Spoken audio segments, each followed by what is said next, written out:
Hello friends, मैं आपका दोस्त डॉक्टर सुनील कुमार और आप देख रहे हैं doctor Kumar education clinic. I am post doctorate in clinical medicine and the metabolic science. Last 2 decade से साउथ दिल्ली छतरपुर में एज ए क्लिनिकल फिजिशियन में प्रैक्टिस कर रहा हूँ एंड लास्ट 15 ईयर्स से I am teaching the medical science in different institutes.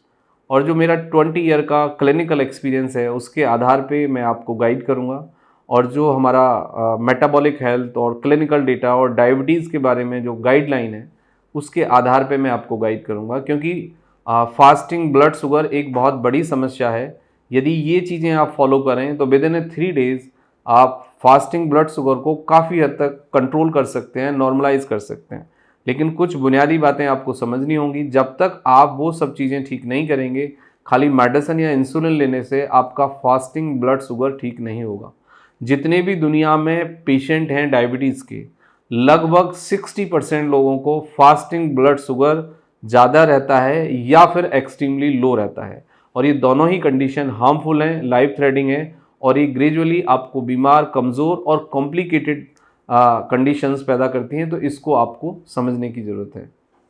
सबसे बड़ा बुनियादी सवाल ये है कि आखिर फास्टिंग ब्लड शुगर कंट्रोल क्यों नहीं होता है। दवाई भी लेते हैं लोग, सब कुछ करते हैं, lifestyle modification, dietary restriction, everything, मेथी पाउडर, करेला, XYZ सब कुछ करने के बावजूद भी देखा ये जाता है कि fasting blood sugar is not control. इसके पीछे कुछ चीज़ें हैं, आपको 2 बातें समझनी होंगी। एक सेल्फ डिसिप्लिन प्लस नॉलेज। यदि नॉलेज है, सेल्फ डिसिप्लिन नहीं है तो उस नॉलेज का कोई फ़ायदा नहीं है। यदि आपको नॉलेज है, सेल्फ डिसिप्लिन है और उस नॉलेज को आप डिसिप्लिन से यूज़ कर रहे हो तो डेफिनेटली आपको फ़ायदा होगा। क्योंकि हेल्थ, फिटनेस, सक्सेस और हैप्पीनेस, हेल्थ के बगैर फिटनेस नहीं है, फिटनेस के बगैर सक्सेस नहीं है और सक्सेस के बगैर हैप्पीनेस नहीं है। तो ये सब कोऑर्डिनेटेड हैं, को रिलेटेड हैं और ये आपके स्वास्थ्य को, सोच को, समझ को प्रभावित करती हैं।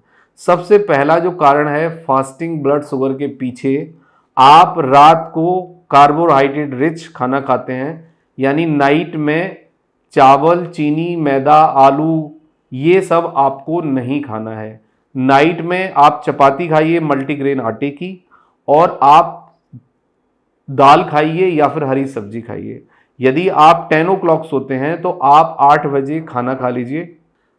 आपको बेसिक बात ये समझनी है कि मेटाबॉलिक लोड आपको कम करना है। मेटाबॉलिक लोड से मेरा सब मतलब है कि एक साथ आप बहुत ज़्यादा खाना मत खाइए। आप 3 से 4 बार खाइए और आपको जितना भूख लगता है उसका 20% कम खाइए। और आप अपने मतलब लोड को समझिए।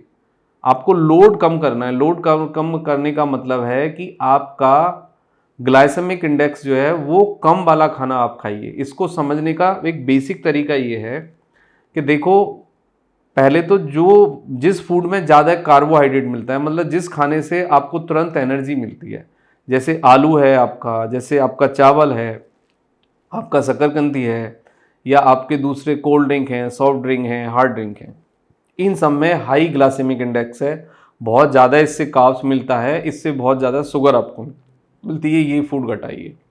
दूसरे लेवल पे रात को आपको कार्बोहाइड्रेट रिच फूड नहीं लेना है। रात को कोशिश ये करिए कि आप कम ग्लाइसेमिक लोड का फाइबर वाला फूड, प्रोटीन वाला फूड लें। जैसे कि आप चपाती खाएं, आप दाल खाएं, आप दूध ले सकते हैं लेकिन फैट फ्री लें, या फिर कोई ड्राई फ्रूट्स भी आप इवनिंग में ले सकते हैं, लेकिन क्योंकि ड्राई फ्रूट से भी बहुत ज़्यादा कार्ब्स या बहुत ज़्यादा शुगर नहीं बढ़ता है। 8 बजे के बाद कोई भी उस तरह का लिक्विड या कार्बोहाइड्रेट रिच फूड नहीं लेना है। अब दूसरी बात पे आनी है कि इसको लोड को समझना एक आम आदमी के लिए मुश्किल हो सकता है। तो जिस खाने में कार्बोहाइड्रेट ज़्यादा है वो अवॉइड करना है। जिस फूड को पैदा करने के लिए, पकाने के लिए, बनाने के लिए ज़्यादा पानी की ज़रूरत पड़ती है वो फूड अवॉइड करना है। जैसे आप चावल जो खाते हैं उसको पैदा करने के लिए 8 से 10 बार उसमें पानी देना पड़ता है। गन्ना, चीनी जो बनती है उसमें भी बहुत पानी चाहिए। आलू है आपका जितने भी ये मतलब शकरकंदी है। तो कार्बोहाइड्रेट रिच वो फूड है जिस फूड को प्रिपेयर करने के लिए नेचुरली हमें बहुत ज़्यादा फूड की ज़रूरत पड़ती है। नेक्स्ट, यदि आपका रात को इंसुलिन का सिक्रीशन कम है, आप स्ट्रेस में हैं, आप अच्छी नींद नहीं ले रहे हैं, यदि रात को बार बार आपकी नींद खुलती है, तो फिर आपका मॉर्निंग में फास्टिंग ब्लड शुगर ज़्यादा आपका होगा। नेक्स्ट है आपका, यदि आपको फैटी लीवर है, आपको ओबेसिटी है, या फिर आपको कॉन्स्टिपेशन जैसी समस्या है, तो भी आपका फास्टिंग ब्लड शुगर ज़्यादा होगा।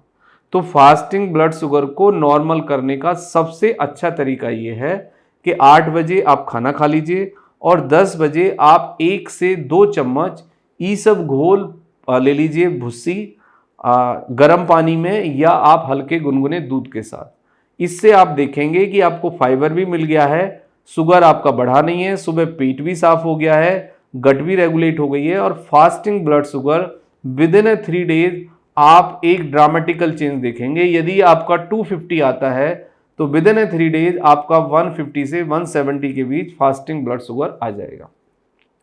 प्लस रेगुलर एक्सरसाइज करना है, राइट मेडिसिन लेना है। कुछ केसेस में देखा जाता है कि दवाई सही नहीं होती है, उसके कारण भी ये होता है, या दवाई में गैप ज़्यादा होता है, या 2 खाने के बीच में गैप ज़्यादा होता है, उस कारण भी फास्टिंग ब्लड शुगर कंट्रोल में नहीं आता है। तो ये सब चीज़ें आप करिए, इससे आप देखेंगे कि फास्टिंग ब्लड शुगर आपका कंट्रोल हो गया है।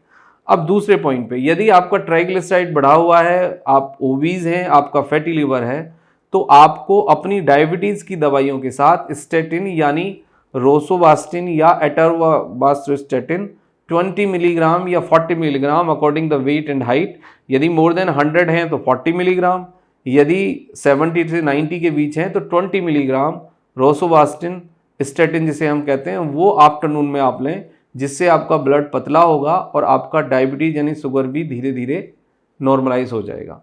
तो ये तरीके हैं, नेचुरल मेथड हैं फास्टिंग ब्लड शुगर को कंट्रोल करने के लिए। बट आई एम श्योर यदि ये चीज़ें आप फॉलो करते हो तो आपका फास्टिंग ब्लड शुगर नॉर्मल हो जाएगा। Thank you very much and take care yourself.